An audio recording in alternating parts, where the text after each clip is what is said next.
À Genève, lieu de paix et de droits humains, l'ONU donne voix à ceux qui s'engagent pour un monde plus juste et plus durable. Geneva Witness recueille les témoignages inédits de ceux qui luttent pour des changements positifs. L'artiste genevois Zepp met la bande dessinée au service des droits, surtout ceux des enfants. J'ai commencé à faire de la bande dessinée quand j'étais enfant. J'ai commencé dans les années 80 à publier des dessins. Puis j'ai été engagé dans les années 85 au journal de Spirou à Bruxelles. Et j'ai fait mon premier album de bande dessinée en 88. Et puis voilà, après de fil en aiguille, j'ai trouvé ce personnage de Titeuf dont le premier album est paru au début des années 90. Et ça fait bientôt 30 ans maintenant. Aujourd'hui, je crois que je dois avoir fait à peu près 52 albums de bande dessinée, dont une vingtaine de Titeuf.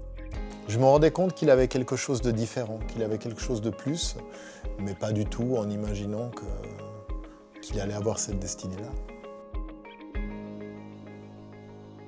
Je me suis retrouvé à traiter des sujets plus durs avec Titeuf, parfois dans les albums, parfois pour des associations. Au moment de la crise des migrants de Syrie, j'avais fait une bande dessinée de plusieurs pages dans le journal Le Monde, où Titeuf se trouve dans une situation de migrant et meurt à la fin. Et c'est une bande dessinée qui a été partagée des millions de fois et qui a touché beaucoup de gens parce que tout à coup on racontait quelque chose avec un personnage de fiction. Et là il part à l'école et tout à coup il y a une bombe qui explose, il a un copain qui meurt, la maîtresse est couchée par terre. Il est confronté à ce quotidien terrible qu'on nous racontait aux informations. Et j'ai eu énormément de témoignages de gens qui ont été touchés par ça, beaucoup plus fort que par ce qu'ils voyaient, ou même par les vrais témoignages qu'ils entendaient. Donc là, je me suis dit, la fiction, elle a vraiment quelque chose à jouer dans cette société. Il faut vraiment qu'on l'utilise aussi pour raconter ce qui est en train de se passer autour de nous, parce qu'on est beaucoup plus perméable à la fiction, on est beaucoup plus touché.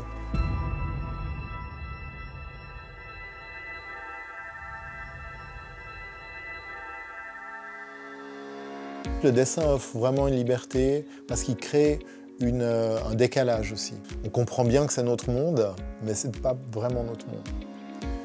Alors voilà, on disait ça, et puis maintenant, c'est vrai qu'il y a des pays où on ne peut pas tout raconter avec le dessin, et maintenant, même on voit en France que c'est aussi dangereux de faire du dessin de presse. Ça a bouleversé toute la communauté des dessinateurs aussi, tout à coup de se dire, mais on pensait qu'on avait la liberté de tout dire. On l'a toujours. Mais elle est plus dangereuse qu'avant.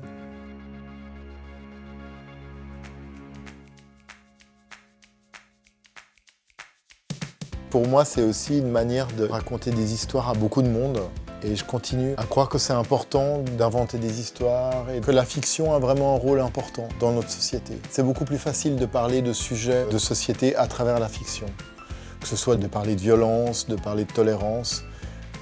Dès qu'on en parle, on devient un peu un donneur de leçons, alors que si on en parle à travers la fiction, on peut faire quelque chose de drôle, on peut faire une histoire qui va toucher les gens, et c'est beaucoup plus facile d'intégrer ces sujets-là, d'intégrer ces valeurs, notamment pour les enfants, à travers un personnage de fiction.